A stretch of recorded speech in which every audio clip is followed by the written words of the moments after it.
Hi, welcome to the Creative Loop, inspiration for your artistic journey. I'm Esther, and this is my cat behind me, Jesper. And I wanted to share with you today about something that I get asked quite a bit, and that is how do I get what's inside of my head out into the world? And I know a lot of people feel really frustrated when they try to start a new creative endeavor and they don't have a process in place yet. So they have something in their mind and they can see it so clearly in their mind, but when they go to put it out on paper or on canvas or whatever kind of creative activity you're trying to do, they get really frustrated and they quit because they just think, oh, well, I'm not good enough. I can't do this. I have this idea in my head, but I can't put it on paper. I'm not talented. And that is just not true. In fact, everybody, all artists, all creators, all inventors go through this sort of awkward phase where you're trying to find out a process that works for you in order to take what you've learned and put it out in the world. I really believe that everybody is creative. Everybody has this sense of something that they want to share with the world, but they don't know how a lot of times. So I'm going to just walk you through sort of some things that I found for myself because people kept asking me this question and I became really curious about it and started thinking about how I sort of came from having that frustration a lot to being able to sort of put things into the world and feel good about them.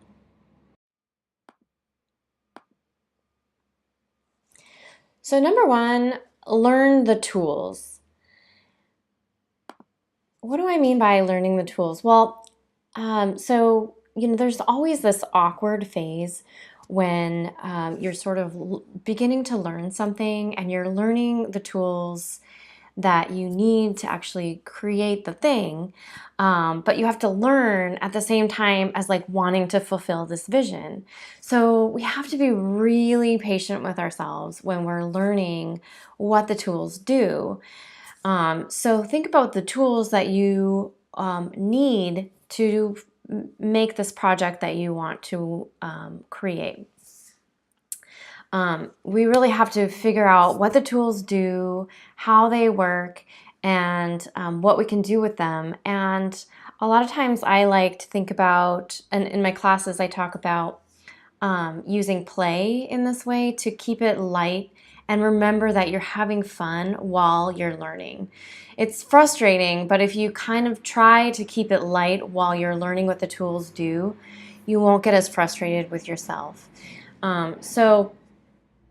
If you think about somebody learning an instrument, like if you think about the typical like young kid in his or her bedroom, trying to play, clarinet or whatever, and they're making all these like horrible sounds. It sounds horrible, and what you're doing right now might look horrible or feel horrible as you're learning, but that's just because, it's super awkward when you're trying to figure out how things work. So, but eventually, the teenager will hopefully figure out what those notes do, start to kind of improvise and have fun with it, play around, see what you can do, see what he can or she can do with that instrument, and eventually make beautiful music.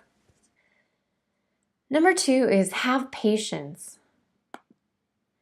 We really, especially nowadays, we always want things to happen really fast. We want to be able to get good at something really fast and have something done. It's in our mind. Why can't I get it? It's in my mind. Why can't I get it out and be good at this thing right away? But everything takes patience and takes time.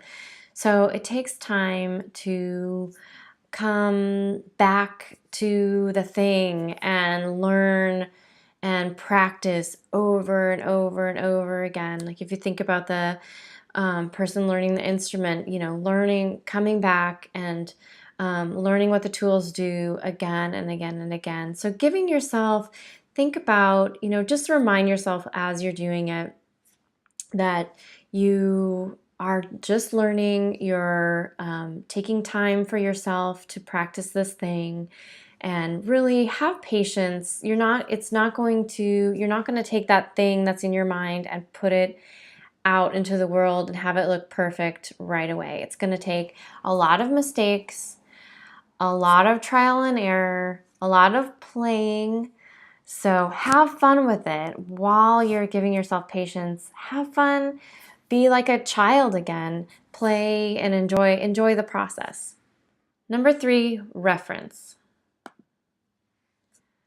It's a great idea while you're learning the tools to look at other artists or makers who are creating something that is similar to what you want to create.